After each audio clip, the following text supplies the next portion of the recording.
दोस्तों नमस्कार। मैं अनुज वर्मा विकल आप सभी का लक्ष्य संधान काव्य कला मंच पर स्वागत करता हूं, प्रणाम करता हूं, आप सभी का अभिवादन करता हूं। आज एक नई कहानी के साथ आप सभी के मध्य उपस्थित हूं। आप सभी से निवेदन है कि कहानी सुनिए, आनंद लीजिए और अपनी प्रतिक्रिया अवश्य प्रदान करिए। कहानी थोड़ा सा मनोरंजक भी है, शिक्षाप्रद भी है और वर्तमान समय में समाज के अनुरूप प्रासंगिक भी है। चलिए शुरू करते हैं कहानी। दो भाई थे। एक उसमें जो थे वो कम पढ़े लिखे थे और जो बड़े वाले थे वो बहुत अधिक पढ़े लिखे थे।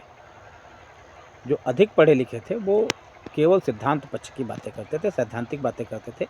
उनको व्यवहारिक चीज़ें कम समझ में आती थी और वो व्यवहार के पक्ष में भी नहीं रहते थे।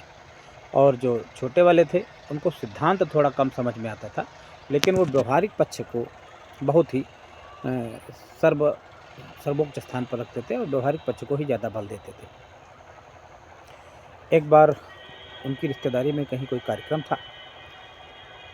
उस कार्यक्रम में बड़े वालों को जाना था, क्योंकि ये मानना था उस परिवार का कि छोटे वाले जाएंगे तो थोड़ा-सा वहाँ पे परिवार की नाक कटवा देंगे और बड़े वाले थोड़ा-सा पढ़े लिखे हैं तो धीर गंभीर रहेंगे तो स्थिति पक्ष में रहेगी। तो इस हिसाब से बड़े वालों को तैयार किया गया। काफ़ी धनाढ्य थे, तो कीमती वस्त्र, कीमती आभूषण, अन्य की मूल्यवान सामान सब ले करके और वो अपने घर से घोड़े से निकले। रिश्तेदारी में जहाँ वो जा रहे थे, वहाँ जाने के लिए एक जंगल से होकर के रास्ता गुजरता था। उस जंगल में ठगों का एक गिरोह, जो ठगी के उद्देश्य से हमेशा बैठा रहता था। इनको आता देख उन ठगों ने जाल बिछाई, उनके सामने पहुँच गए और उन विद्वान महोदय से उन ठगों ने साजिशन षड्यंत्र किया। अपनी बातों में उनको फंसाया, मीठा-मीठा बोल करके उनका अभिवादन किया, सत्कार किया, बैठाला और फिर उनकी प्रशंसा की। उनको चने के झाड़ पे प्रशंसा करते-करते चढ़ा दिया। अरे! आपके मस्तक पे ज्ञान की रेखा है, आप बड़ा बुद्धिमान हैं, ये है, वो है। उनको भी लगने लगा कि मैं वास्तव में बहुत बुद्धिमान हूँ, विद्वान हूँ, तो वो थोड़ा उनके साथ सहज हो गए, उनके साथ बैठ गए। उन ठगों की वो चाल थी। तब तक उसमें से एक ठग बड़ा साधु विद्वान के रूप में वस्त्र धारण करके आ गया। उसने कहा, अरे! आप लोग यहाँ कैसे जंगल में? तो उन ठगों ने कहा, अरे! ये महात्मा जी जा रहे थे, बड़ा ज्ञानी हैं। इनके पास ज्ञान की अनमोल निधियाँ हैं। हम वही इनसे ज्ञान लेने के लिए इनके साथ रुक गए और इनसे बातें करने लगे। चूँकि वो ठगों का ही हिस्सा था, उनकी पटकथा के हिसाब से काम होने लगा। वो जो विद्वान बन के, बाबा बन के, साधु बन के आया हुआ था, उसने कहा, अच्छा हमसे ज़्यादा ज्ञानी है।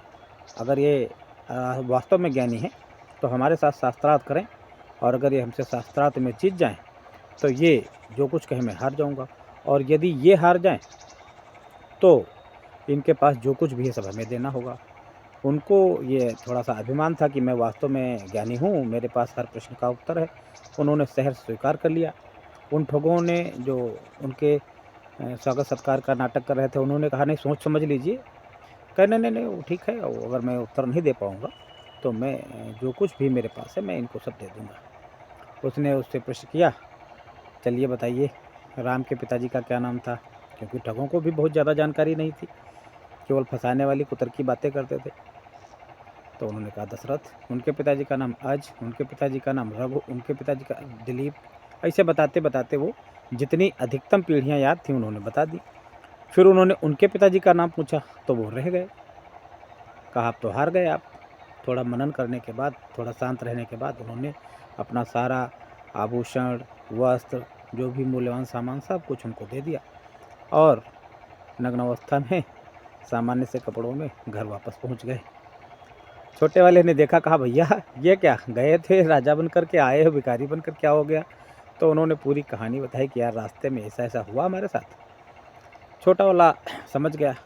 उसने कहा, ठीक है आप मत जाओ, मैं जाऊँगा। वो तैयार होकर के उसी तरह से अगले दिन वो पहुँचा। ठगों ने देखा उसी जंगल में, उसी स्थान पर कि आज पुनः एक नया शिकार आ रहा है। वही नाटक, वही षड्यंत्र, वही पूरी पटकथा उसके साथ भी। 4-5 लोग पहले आए, "अरे! आप बड़ा विद्वान लगते हो, चेहरे पे मस्तक पे आपके ज्ञान की रेखा है, धन की रेखा।" ये वो बड़ा प्रशंसा की। अब वो सब कुछ समझ रहा था। वो उन ठगों की चाल को समझ रहा था। वो ठग उससे बातें कर रहे थे, तब तक फिर कल की तरह एक उन्हीं ठगों में से एक ठग बड़ा ज्ञानी, ध्यानी, ज्योतिषी का रूप बना करके स्वरूप में आ गया। "अरे! ये कौन? कहाँ?" उन ठगों ने वही बात दोहराई, "अरे! ये बड़े ज्ञानी हैं और बड़े उच्च कोटि के विद्वान हैं। हम लोग बैठे इनसे ज्ञान का लाभ ले रहे थे।" उसने वही बात फिर दोहराई, "अच्छा, अगर ज्ञानी हैं तो हमारे साथ शास्त्रार्थ करें। यदि हम विजयी हो जाएँ तो इनके पास जो कुछ है वो हमें दे दें, और ये विजयी हो जाएँ तो हम अपना सब कुछ हार के इनको दे दें।" छोटे वाला जो था वो बड़ा व्यावहारिक व्यक्ति था। उसने कहा, "हाँ, ठीक है, चलिए हो जाता है।" लग गए। उन्होंने जैसे वही प्रश्न उनसे दोहराया कि बताओ, राम के पिताजी का क्या नाम था? तो उसने कहा दशरथ। कहा दशरथ के पिताजी का नाम? तो उसने कहा 11 रथ। उन्होंने कहा 11 रथ के पिताजी का नाम? कहा उसने 12 रथ। 12 रथ के पिताजी का नाम? उसने कहा 13 रथ। ठगों को स्वयं नहीं पता था, वो गिनतियाँ बढ़ाता चला गया, 14 रथ, 15 रथ, 16 रथ, 17 रथ। अंततः ठगों ने उनसे हार मानी। विवाद की स्थिति में वो लोग भाई एक हो गए, सामान ना देना पड़े। तो वो पूरी तैयारी के साथ अपने दोस्तों को लेके आया था, जिनको उसने झाड़ी में छुपा दिया था। सब प्रकट हुए और सारा सामान जितना भी ठगों ने अभी तक सबसे लूटा खसोटा था, वो सब छीन लिया और अपने घर वापस चले गए। इस तरह से उसकी विजय हुई। कहानी का मतलब ये है कि सिद्धांत वास्तव में बहुत अनिवार्य है, लेकिन हमें अपने जीवन में व्यवहारिक पक्ष को भी बहुत मजबूती देनी चाहिए। जय हिंद, जय भारत।